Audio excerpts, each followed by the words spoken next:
आप देख रहे हैं इंडिया टाउन न्यूज, भारत की बात। नमस्कार, जय जोहार, स्वागत है आप सभी का इंडिया टाउन न्यूज में और मैं हूं आपके साथ सिमरन कौर। इस खास बुलेटिन में हम आपको रूबरू कराएंगे राजनांदगांव जिले की हर छोटी बड़ी खबरों के साथ। तो चलिए शुरू करने से पहले एक नजर डालते हैं आज की सुर्खियों पर।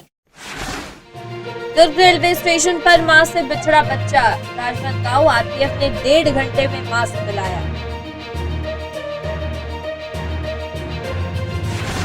राजनांदगांव जींद माता सेवा समिति द्वारा आयोजित कार्यक्रम बालाजी धाम में 2 दिवसीय कार्यक्रम की हुई शुरुआत।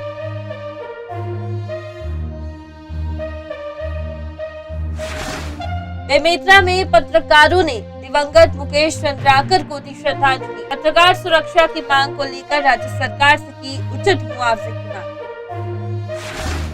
पूर्व मुख्यमंत्री भूपेश बघेल का बड़ा बयान, पत्रकार मुकेश चंद्राकर की हत्या पर दी कड़ी प्रतिक्रिया, भाजपा सरकार पर कसा तंज। पिछड़ा वर्ग मोर्चा का सम्मान समारोह आयोजित, भाजपा सरकार के 1 वर्ष पूर्ण होने पर किया गया कार्यक्रम।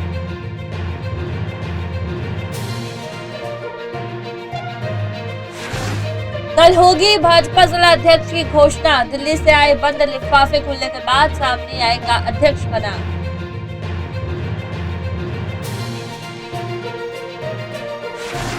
बेमेतरा के फरी गांव में महिला की हत्या, मृतका के पति से पूछताछ जारी, पुलिस जांच में जुटी।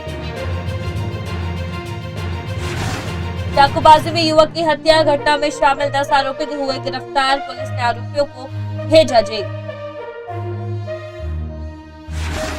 खबर बेमेतरा से है, जहां बेमेतरा जिले के कारेसरा में बीते दिनों शराब पीने को लेकर हुए विवाद में एक युवक की चाकूबाजी से मौत हो गई। इस मामले में बेमेतरा सिटी कोतवाली थाना पुलिस को बड़ी सफलता हाथ लगी है और पुलिस ने घटना से जुड़े 10 आरोपियों को गिरफ्तार कर न्यायालय में पेश किया है। यह घटना शुक्रवार को हुई थी, जब 2 दोस्तों के बीच शराब पीने को लेकर विवाद बढ़ गया था और यह विवाद एक गंभीर झड़प में बदल गया था। इस झड़प के दौरान शत्रुघ्न साहू नामक युवक पर चाकू से हमला किया गया था, जिससे उसकी मौत हो गई थी और मामले में पुलिस ने तत्काल कार्रवाई करते हुए 10 आरोपियों को गिरफ्तार कर न्यायालय में पेश किया है। कारेसरा निवासी शत्रुघ्न साहू और तोपसी वर्मा जो है कारेसरा के निवासी है। कुछ दिन पहले इन लोगों के बीच पुरानी बात को लेकर वाद विवाद हुआ था, जो अभी कुछ दिन पहले ये बात जो है फिर से उभर के आई थी। उसी बात को लेकर दोनों पक्षों में वाद विवाद हुआ था, जिसमें एक शत्रुघ्न साहू की मृत्यु हो गई थी, जिसमें 10 व्यक्ति, दूसरे पक्ष तोपसी वर्मा के पक्ष से 10 व्यक्तियों का नाम आया था एफआईआर में, जिसको आज दिनांक को गिरफ्तार कर जुडिशियल रिमांड पर भेजा गया। वहीं बेमेतरा सिटी कोतवाली थाना की पुलिस फरी गांव में हुई एक महिला की हत्या के मामले में जांच कर रही है। घटना के अनुसार फरी गांव में महिला गंगोत्री विश्वकर्मा का अधजला शव बरामद हुआ था, जहां शव मिलने की सूचना के बाद कोतवाली पुलिस और फॉरेंसिक एक्सपर्ट की टीम मौके पर पहुंची और मामले की जांच शुरू कर दी गई है। पुलिस द्वारा मृतका के पति को थाना लाकर पूछताछ की जा रही है, क्योंकि मामले में संदेह के आधार पर उसे संदिग्ध माना जा रहा है। थाना प्रभारी राकेश साहू ने बताया कि सिटी कोतवाली और फॉरेंसिक टीम मामले की गहराई से जांच कर रही है।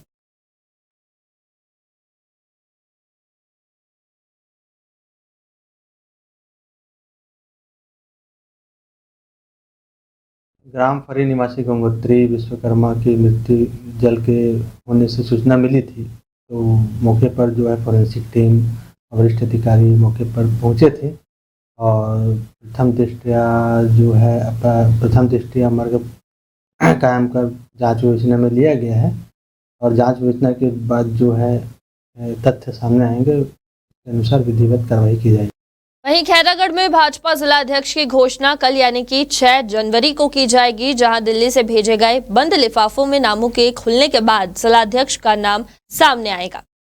4 दिसंबर को दिल्ली से भेजे गए बंद लिफाफों में नाम पहले ही पहुंच चुके थे, जिन्हें जिले के चुनाव अधिकारी के द्वारा खोला जाएगा और इस प्रक्रिया में सबसे पहले नामांकन कराया जाएगा और अगले दिन अध्यक्ष की औपचारिक घोषणा की जाएगी।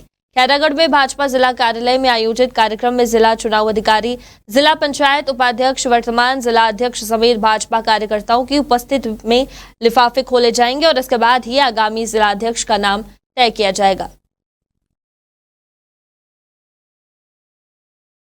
भारतीय जनता पार्टी में केंद्रीय नेतृत्व और प्रदेश संगठन के निर्देशानुसार संगठन महापर्व अंतर्गत खैरागढ़ चुगदन गंडई जिला के लिए जिला के चुनाव अधिकारी श्री चंदूलाल साहू जी कल जिला मुख्यालय में आएंगे और सभी कार्यकर्ताओं की उपस्थिति में जो भारतीय जनता पार्टी प्रदेश द्वारा नए जिलाध्यक्ष को जो चयन किए हैं उनकी विधिवत घोषणा किया जाएगा।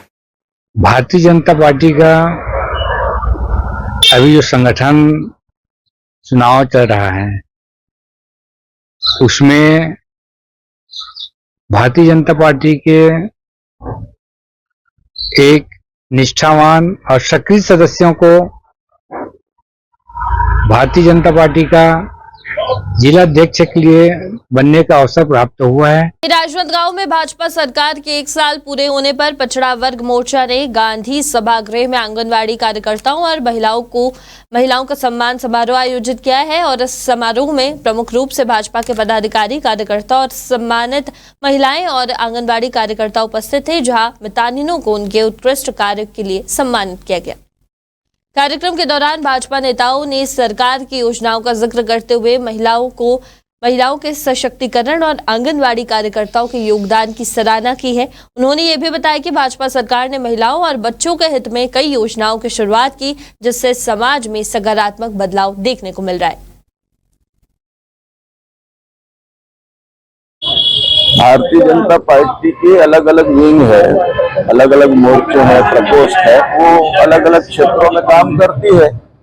पिछड़ा वर्ग प्रकोष्ठ में आंगनवाड़ी सहायिकाओं का सम्मान करने का एक अच्छा निर्णय लिया है, क्योंकि आंगनवाड़ी जो सहायिकाएं हैं और जो कार्यकर्ता हैं उनका जो समाज में योगदान है वो देखने में समझ नहीं आता, सुनने में कि आंगनवाड़ी, लेकिन जब उनके कार्यों को देखो तो सभी प्रकार के जो कार्य हैं, सुपोषण की लड़ाई है, उसके लिए पोषित आहार देना, उन बच्चों को टीकाकरण करना, उनको हर प्रकार वजन तौल करके उसके वजन को बढ़ाने की प्रक्रिया करना, वजन उत्सव के माध्यम से जो बच्चा मरती है उसकी सुरक्षा की दृष्टि से प्राथमिक स्वास्थ्य केंद्र में जो जाकर डिलीवरी करवाई जाती है, जिसके लिए सरकार एक अच्छी राशि देती है, राशि भी देती है, ट्रीटमेंट भी करती है और उससे बच्चा के जीवन के सुरक्षा की गारंटी होती है।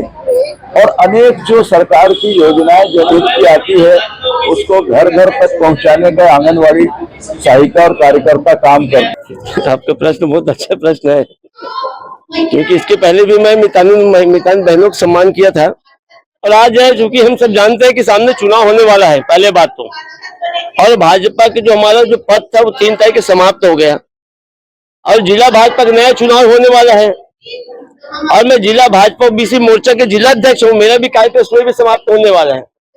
तो मैं सोचा भाई अंतिम अपने पूरे कार्यकर्ताओं के साथ बहनों के सम्मान के कार्यक्रम रखा जाए। सरकार ने क्या 1 साल पूरा भी हो चुका है, सरकार ने जो कहा वो पूरा करते जा रहे हैं।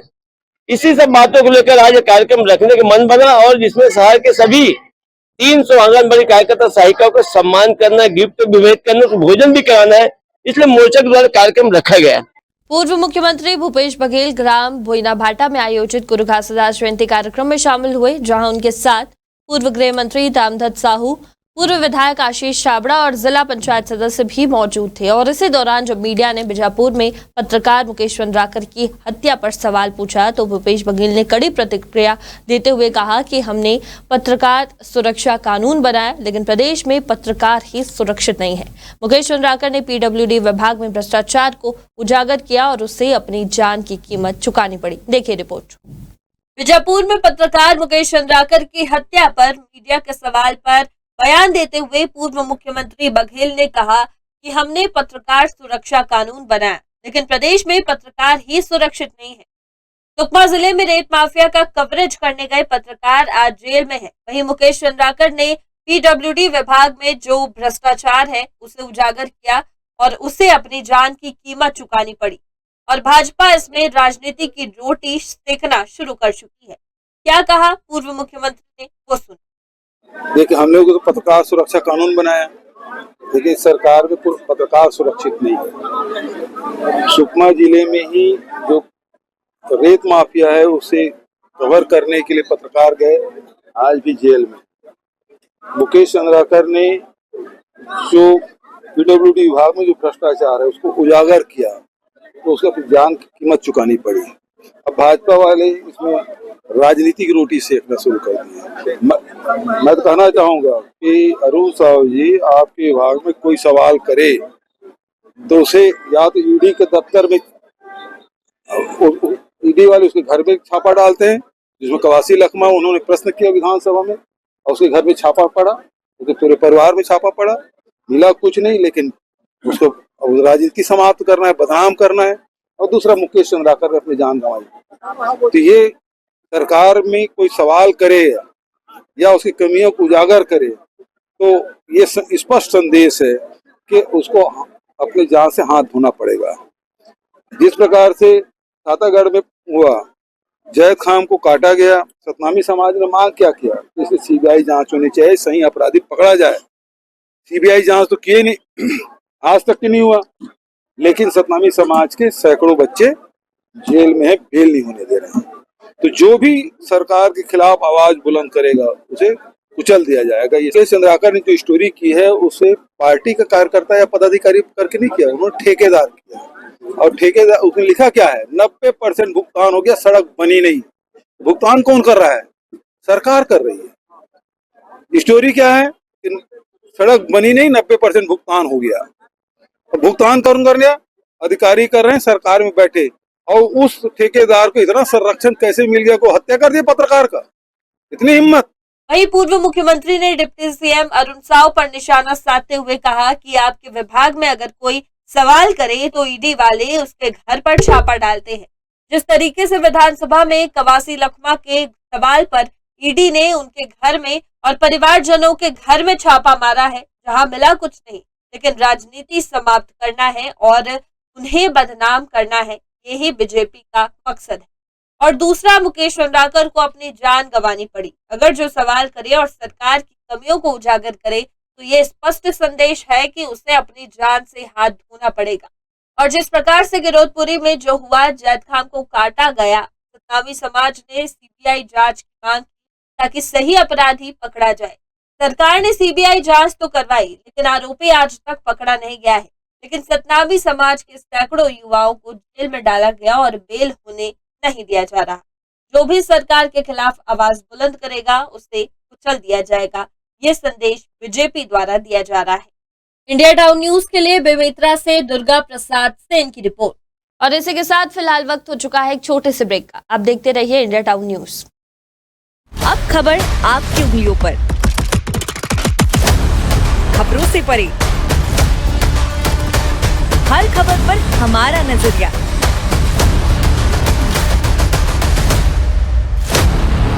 इंडिया टाउन न्यूज, भारत की बात। वहीं बेमेतरा सहित पूरे छत्तीसगढ़ में इस समय पत्रकार मुकेश चंद्राकर की हत्या को लेकर शोक की लहर है। और इसी कड़ी में छत्तीसगढ़ श्रमजीवी पत्रकार संघ की बेमेतरा इकाई के अध्यक्ष जितेंद्र शुक्ला के नेतृत्व में विश्राम गृह में श्रद्धांजलि कार्यक्रम आयोजित किया गया। जिलाध्यक्ष जितेंद्र शुक्ला ने इस घटना पर गहरा शोक व्यक्त किया है और इसे प्रेस की स्वतंत्रता पर हमला करार दिया है। उन्होंने राज्य सरकार से दिवंगत पत्रकार के परिवार को उचित मुआवजा देने और परिवार के एक सदस्य को सरकारी नौकरी प्रदान करने की मांग की है। साथ ही शुक्ला ने कहा है कि ये सरकार की जिम्मेदारी है कि पत्रकारों की सुरक्षा और स्वतंत्रता सुनिश्चित की जाए। इस दौरान पत्रकार दुर्गा प्रसाद सेन और अन्य सदस्यों ने पत्रकार सुरक्षा के लिए कैंडल मार्च निकालने की घोषणा करते हुए कलेक्टर और एसपी को ज्ञापन सौंपने की भी बात की है।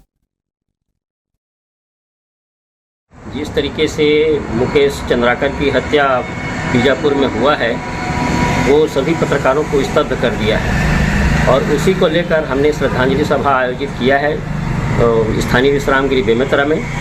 और श्रद्धांजलि उपरांत हमने यह तय किया है कि मंगलवार को दोपहर 2 बजे के बाद वहाँ कैंडल मार्च करेंगे और कैंडल मार्च के अलावा हम एसपी और कलेक्टर दोनों को पत्रकार सुरक्षा को लेकर एक ज्ञापन सौंपे। दुर्ग रेलवे स्टेशन पर बिछड़े एक 5 साल के बच्चे को राजनांदगांव आरपीएफ की टीम ने महज 1.5 घंटे में उसकी मां से मिलवा दिया। ये बच्चा अपने परिवार के साथ रुद्राक्ष बेचने डूंगरगढ़ जा रहा था और जब वो ट्रेन में परिवार से बिछड़ गया है।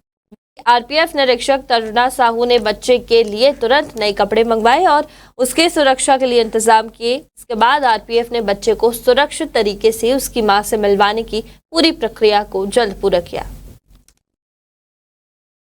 थोड़ा हम स्टेशन पे बैठे थे और बड़ा एक्सप्रेस आया।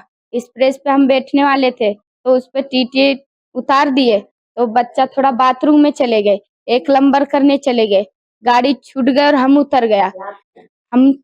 उतरने के बाद हमने जब देखा तो बच्चा ही नहीं था। तो हम काउंटर में पता किया कि मेरा बच्चा थोड़ा गुम गया है।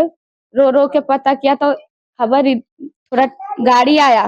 गाड़ी आने के बाद वो दीदी ने उतारा, मैडम ने उतारा। बच्चे के लिए कपड़े भी नहीं थे, उसने गुस्से में फाड़ के फेंक दिए थे। फिर मैडम ने कपड़े पहनाए खरीद के। मेरे को फोन करके बताया था। मैंने जो कौन स्टेशन थी दुर्ग में पता किया था।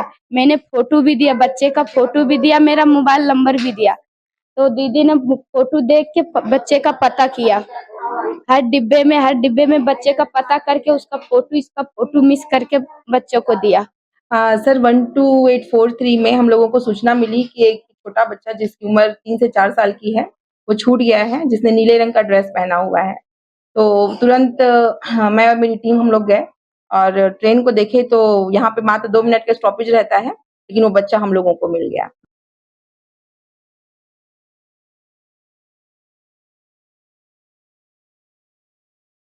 गांव में जीन माता सेवा समिति द्वारा बालाजी धाम में 2 दिवसीय भव्य धार्मिक कार्यक्रम का आयोजन किया जा रहा है और इस कार्यक्रम के पहले दिन शोभा यात्रा का आयोजन किया गया, जिसमें शहर के श्रद्धालु शामिल हुए। दूसरे दिन मां को चुनरी अर्पण की गई और 56 भोग के साथ महाप्रसादी का वितरण भी किया जा रहा है। और समिति द्वारा इस आयोजन के माध्यम से श्रद्धालुओं को भक्ति और धार्मिक परंपराओं से जोड़ने का प्रयास किया जा रहा है। वहीं इस धार्मिक आयोजन में बड़ी संख्या में श्रद्धालु शामिल हुए। जीन माता सेवा समिति के द्वारा माता जी का 2 दिन का उत्सव था। कल हमने कलश यात्रा, भव्य कलश यात्रा निकाली सत्यनारायण धर्मशाला से बालाजी मंदिर जीन धाम में। भारी संख्या में महिलाएं पुरुष उपस्थित है और आज दूसरे दिन माता जी का मंगल पाठ है। इसका मंगल पाठ के गायक श्री अभिषेक अग्रवाल खरसिया और श्रीमती सुश्री नेहा पांडे बिलासपुर के द्वारा किया जा रहा है। आज मंगल पाठ के अंतर में माता जी का जन्म होगा, 56 भोग होगा, मेहंदी लगेगी, चुनरी उत्सव, गजरा उत्सव रहेगा। वहीं डोंगरगांव के ग्राम सुखरी में बप्पा ग्रुप और ग्रामवासियों द्वारा भव्य रिकॉर्डिंग डांस स्पर्धा का आयोजन किया गया, जिसमें मुख्य अतिथि के रूप में जनपद पंचायत सभापति चंद्रिका रोहित सोनकर उपस्थित हुई। जनपद सभापति सोनकर ने अपने संबोधन में 5 वर्षों के कार्यकाल के दौरान किए गए विकास कार्यों का उल्लेख करते हुए क्षेत्रवासियों का आभार जताया है और इस भव्य आयोजन में सरपंच और ग्रामवासी उपस्थित थे, जहां सामूहिक डांस में स्वरांजलि डांस ग्रुप रतनपुर ने पहला स्थान प्राप्त किया, जबकि एकल डांस में भावना सिन्हा ने पहला स्थान प्राप्त किया है। और इसी के साथ आज की इस खास बुलेटिन में फिलहाल इतना ही। आप देखते रहिए इंडिया टाउन न्यूज। नमस्कार। आप देख रहे हैं इंडिया टाउन न्यूज, भारत की बात।